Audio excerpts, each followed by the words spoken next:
I've climbed Denali twice before, but this time felt different. The mountain was too quiet. No bird calls, no shifting avalanches in the distance. Just the sound of our crampons scraping the ice. We were 4 in the group, me, Daniel, Sophia, and our guide, Ross. On the 3rd day, Ross spotted it first. A dull yellow circle, the size of a dinner plate, embedded in a sheet of glassy blue ice. At first, I thought it was a mineral vein or some weird refraction, but when I leaned closer, I saw veins spiraling outward from a black center. It looked like an eye. Just rock, Ross said too quickly, turning away. But that night, in the tent, I couldn't sleep. The wind pressed against the canvas like a living thing, and somewhere in it, I swore I heard my name, whispered, stretched thin.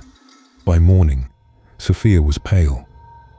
"Did you hear it?" she asked, like the glacier was calling. We laughed it off, but the humor didn't stick. The next day, Daniel couldn't stop staring at the frozen eye. "It's lower," he muttered, running a gloved hand across the ice wall. He was right. The glacier had shifted, exposing more of it. The pupil seemed larger, dilated like it was adjusting to the light. That night, the cracking began. Loud pops echoed across the ice, like bones snapping. I jolted awake to see Daniel standing outside the tent, staring into the dark. His breath fogged in the air, then froze, literally froze, into tiny crystals that hung suspended, glittering in the moonlight. Then he was gone. No scream, no fall, just gone. We searched until our fingers went numb, but there was nothing, no tracks, no blood, until Ross pointed up. "You won't believe this." On the glacier face just above the eye was a spray of red, frozen mid-air, drops of blood like rubies suspended in the ice, leading upward into the pupil's dark center. We didn't talk much after that. Sophia sobbed quietly as we packed. Ross muttered prayers under his breath. I just stared at the glacier, feeling watched, always watched. That night was the worst. The wind carried Daniel's voice this time. Not a whisper, but a clear, broken cry. "Help me." Sophia bolted from the tent with her headlamp, screaming his name. By the time Ross and I reached her, she was on her knees in front of the ice wall. The eye was wide open now, veins glowing faintly like molten cracks. She pressed both hands to it, whispering back. I pulled her away, but she didn't fight. Her skin was cold, too cold, her lips blue. She looked at me with wide, frozen eyes and said, "It's so close now. But check this out." Ross wanted to leave everything and run down the mountain, but I couldn't. Not with Daniel's voice echoing in my skull, not with Sophia's words burning holes in me. Now I'm standing here, axe in hand, chipping at the ice. With every strike, more of it emerges. Lids, veins, a twitching pupil that rolls to meet me. Ross is shouting for me to stop, but the glacier is alive under my fingers, vibrating like a heartbeat. And I know if I just dig deep enough, it'll finally open. I've been a fisherman my whole life, but nothing prepared me for what we dragged up that night.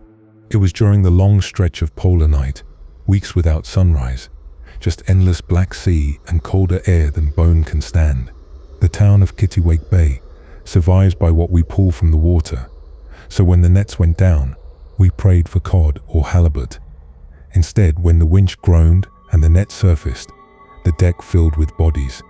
Not fish, bodies, pale, water-swollen faces, mouths crammed with seaweed, their hands tied in rough coils of rope, like some ritual sacrifice. We all froze. Gunnar dropped his knife. I swear I recognized Mrs. Halverson, her blue scarf still tangled around her neck, but she'd been serving coffee at the dock just the day before. "Get 'em back in," the sheriff barked from the dock when we staggered ashore with the news. His voice shook, though he tried to hide it. "Bury them at sea. Don't speak a word." We obeyed. We always did. That night we pushed the bodies back into the black waves, the net sagging like it carried stone. But the sea doesn't forget. The next morning, the tide washed them back into the harbor. Same bound hands, same stuffed mouths, Same neighbors' faces staring up through the water. Only this time, there were more. We burned the nets, hauled them out again, reburied them, but the drowned came back, always more than before. That's when the whispers started. You'd hear them on the dock at night, raspy, wet voices calling your name. I stopped answering. I knew better, but Gunnar didn't. One morning he was gone, and that night we hauled up another net. Inside, bloated and green, was his body. His eyes bulged wide as though he'd seen something we weren't supposed to. That was when the fear crept into my bones. I wanted to leave town. But where do you run when the ocean owns the land? The sheriff called a meeting in the church. The oil lamp sputtered, shadows dancing across the wooden beams. His face looked worn, almost guilty. "They're us," he said finally, voice low. "Every man, woman, child, drowned before they've even died. The sea's already claimed us, always has, always will."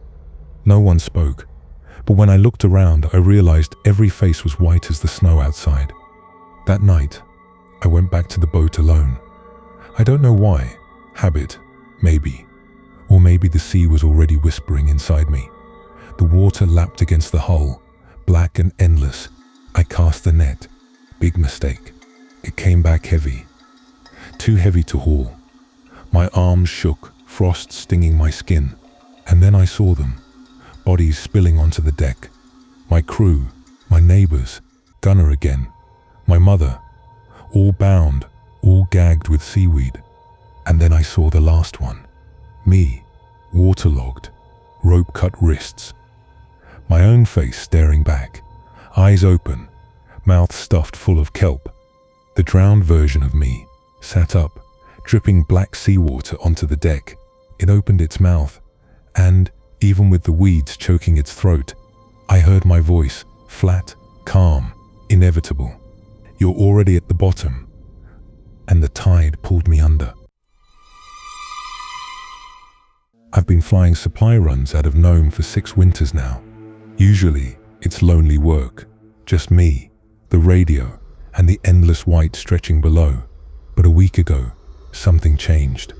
It started with the radio. Static, at first. Then, faintly, like it was carried on the wind, I heard children's voices, singing. The melody was soft and circular, like a nursery rhyme, but the words weren't English. They weren't Inupiat, either. I didn't recognize the language at all.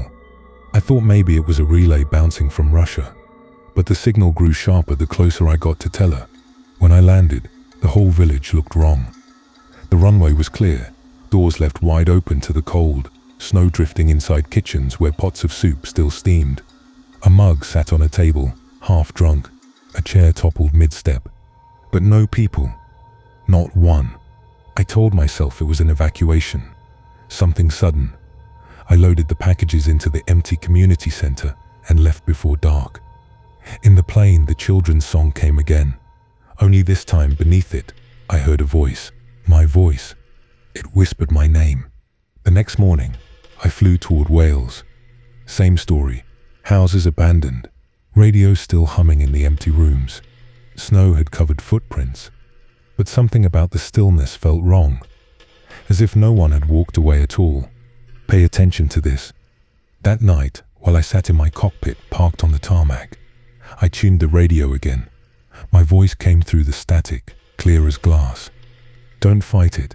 Keep flying." I froze, hand hovering over the dial. Because I hadn't spoken those words. Not yet, but it gets crazier. The next day, the transmissions changed. The children weren't singing anymore. They were laughing, high, echoing laughter that rose and fell in waves. My own voice overlapped with theirs, saying things I didn't remember saying, things that hadn't happened yet. "You'll see the strip soon. You'll land, and it will be waiting." By then, I hadn't slept in 2 days. My maps looked strange, almost unfamiliar, like the lines were shifting when I glanced away. I kept flying though. I didn't know why. I just knew if I stopped, the voices would get louder. But that's not all. Yesterday, the final coordinates came through. whispered in the static by a version of me that sounded older, cracked, exhausted. "Last strip," it said. "It's yours." I checked the charts. No airfield existed at those coordinates, just tundra and ice. But my hands gripped the controls anyway, steering toward it like I'd done this before. Maybe I had. Now I'm circling. The snow below is unbroken, endless, but the radio keeps telling me where to land, over and over, my own voice counting down like an air traffic controller. 10, 9, 8, and the fuel gauge is low. My hands won't stop shaking. And outside, through the fogging glass, I swear I see lights blinking on the snow, arranging themselves into the shape of a runway. But there's no town, no people, just white stretching forever. 7, 6, 5.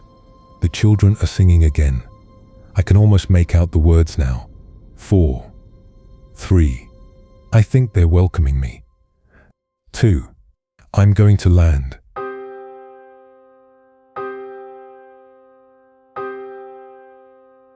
Thanks for listening. Now close your eyes and sleep.